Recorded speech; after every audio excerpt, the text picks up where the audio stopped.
So finally सिर्फ 2 घंटे में मेरा अरुणाचल प्रदेश का इनर लाइन परमिट हो गया है अप्रूव, जो मैंने अप्लाई किया था ऑनलाइन अरुणाचल ILP.com वेबसाइट से।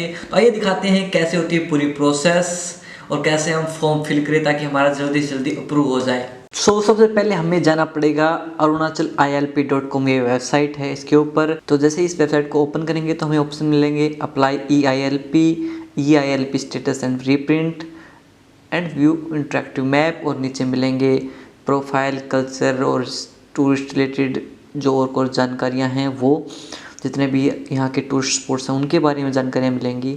तो सबसे पहले यदि हमें ऑनलाइन इनर लाइन परमिट के लिए अप्लाई करना है तो हमें क्लिक करना होगा अप्लाई EILP पे। जैसे ही हम अप्लाई EILP पे क्लिक करेंगे तो हमारे सामने ऑप्शंस खुल के आ जाएंगे। Apply single EILP, group EILP यदि आप ग्रुप में ट्रैवल कर रहे हैं तो, और यदि आपको इंस्टेंट EILP चाहिए तो उसके लिए 400 रुपये की फ़ीस लगती है, वो तुरंत मिल जाता है। और यहाँ पे यदि आपको EILP का स्टेटस चेक करना है या दोबारा प्रिंट करनी है तो ये आप इस पे क्लिक कर सकते हैं। और यदि मैप के थ्रू EILP करनी है तो आप यहाँ पे क्लिक कर सकते हैं। बाकी डॉक्यूमेंट्स के रिलेटेड कोई भी जानकारी चाहिए तो आप डॉक्यूमेंट इन्फॉर्मेशन के ऊपर क्लिक कर सकते हैं। और ये सिर्फ इंडियन नेशनल्स के लिए है जो ऑनलाइन पोर्टल है ये। तो इसके लिए सबसे पहले हमें जैसे सिंगल पर्सन के लिए EILP फाइल करनी है तो हमें यहाँ पर क्लिक करेंगे। जैसे ही हम इस पर क्लिक करेंगे तो एक फॉर्म हमारे सामने खुल जाएगा। तो सबसे पहले इस फॉर्म में आएगा ILP का प्रोसेसिंग ऑफिस।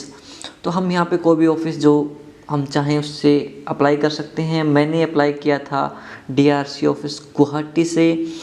यहाँ पे मैंने डेट ऑफ ट्रैवल डाली थी 30 जनवरी, डेट ऑफ रिटर्न मैंने डाली थी फरवरी में, क्योंकि मैंने पूरा 1 महीने का यूज़ करने की सोची तो मैंने 28 फरवरी तक की रिटर्न डेट डाली। उसके बाद हमारे पास ऑप्शन आता है डिस्ट्रिक्ट्स की, कौन कौन सी डिस्ट्रिक्ट में हम विज़िट करना चाहते हैं। तो मैंने सारी की सारी डिस्ट्रिक्ट सेलेक्ट की थी, एक एक डिस्ट्रिक्ट करके हमें सेलेक्ट करना पड़ेगा। तो मैंने सारी डिस्ट्रिक्ट सेलेक्ट कर दी थी क्योंकि मैं सारी डिस्ट्रिक्ट में विज़िट करना चाहता था। तो यहाँ पे फिर इसके बाद ऑप्शन आता है पर्पज़ ऑफ विजिट। तो यहाँ पे आप एंटर कर सकते हैं टूरिस्ट।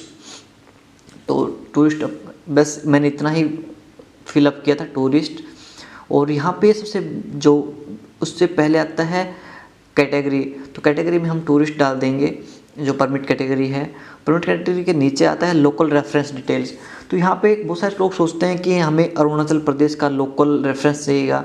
तो ये ज़रूरी नहीं है कि हमें अरुणाचल प्रदेश का ही लोकल रेफरेंस चाहिए। इसके लिए हम कोई भी रेफरेंस डाल सकते हैं। हमारा जो खुद का घर का एड्रेस है वो डाल सकते हैं, जो कि हाउस नंबर XYZ, डिस्ट्रिक्ट जो भी हमारी है ABC, जो भी हमारा एक्चुअल है XYZ और ABC को आप अपने डिस्ट्रिक्ट और हाउस नंबर से बदल सकते हैं। तो सिर्फ आपको यही डालना है लोकल रेफरेंस में। और साथ में आप मोबाइल नंबर भी डाल दीजिए। जैसे डिस्ट्रिक्ट के बाद स्टेट डाल दीजिए, जैसे मेरा हरियाणा है तो हरियाणा डाल दिया। उसके बाद मैंने डाला था मोबाइल नंबर, यहाँ पे मेरा मोबाइल नंबर डाला। तो बस यहाँ पे इतना ही इंफॉर्मेशन डाली। उसके बाद पर्सनल डिटेल में आप नेम ऑफ एप्लीकेंट डाल सकते हैं, जो आपका नाम है। यहाँ पे आइडेंटिफिकेशन मार्क, यदि कोई भी आपका आइडेंटिफिकेशन मार्क है वो। यहाँ पे जेंडर सेलेक्ट करेंगे, ईमेल आईडी अपनी एंटर करेंगे, डेट ऑफ बर्थ एंटर करेंगे, और ऑक्यूपेशंस आप ट्रैवलर भी एज ए ऑक्यूपेशन में डाल सकते हैं।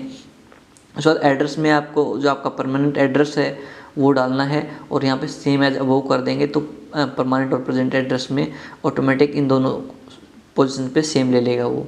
उसके बाद हमें अपलोड डॉक्यूमेंट करने पड़ेंगे। डॉक्यूमेंट्स हम जो अपलोड कर सकते हैं वो हैं Aadhaar card, driving licence, PAN card, passport, ration card और वोटिंग ID कार्ड। मैंने सेलेक्ट किया था पासपोर्ट, और जैसे मैंने पासपोर्ट सेलेक्ट किया उसके बाद मैंने यहाँ पे पासपोर्ट अपलोड कर दिया था। उसके बाद आपकी एक स्कैन फ़ोटो चाहिएगी, और स्कैन फ़ोटो के लिए और पासपोर्ट के लिए एक और चीज़ मैं आपको बता दूं कि जो साइज़ लिमिट ऑफ डॉक्यूमेंट है वो है 200 KB का। आपका जो पासपोर्ट है या वोटर ID है वो 200 KB से ज़्यादा की नहीं होनी चाहिए, उससे कम की होनी चाहिए।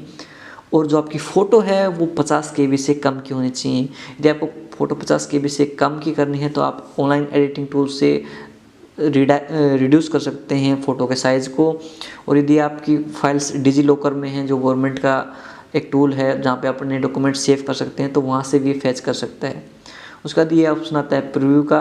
जैसे हम प्रीव्यू पर क्लिक करेंगे तो हमारी जो भी हमने डिटेल डाली हैं वो एक बार रिकन्फर्मेशन के लिए आ जाएंगी। उसके बाद हमें एक कैप्चा एंटर करना है और जैसे ये कैप्चा को हम एंटर करेंगे तो हमारी एप्लीकेशन सबमिट हो जाएगी और हमें एक एप्लीकेशन नंबर मिल जाएगा। उसके बाद हम वापस arunachalilp.com खोल के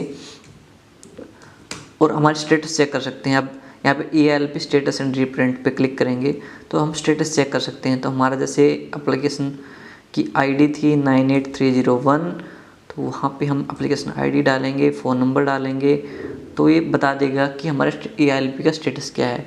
permit status approved, remark approved. यदि आप में कुछ गड़बड़ी होगी तो यहाँ पे रिमार्क में दिखा देगा कि क्या दिक्कत है।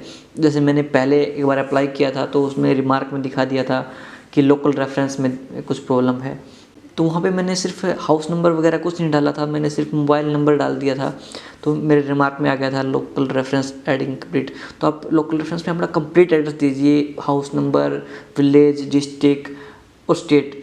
तो जैसे आप कंप्लीट एड्रेस देंगे तो आपका तुरंत अप्रूव हो जाएगा। मेरा जो ये अप्लाई किया था मैंने उसके बाद तो मेरा 2 घंटे में अप्रूव हो गया था और मेरे को मैसेज आया लगभग 7-8 घंटे बाद, मेरे को टेक्स्ट मैसेज में भी आ गया था कि अप्रूव हो गया है।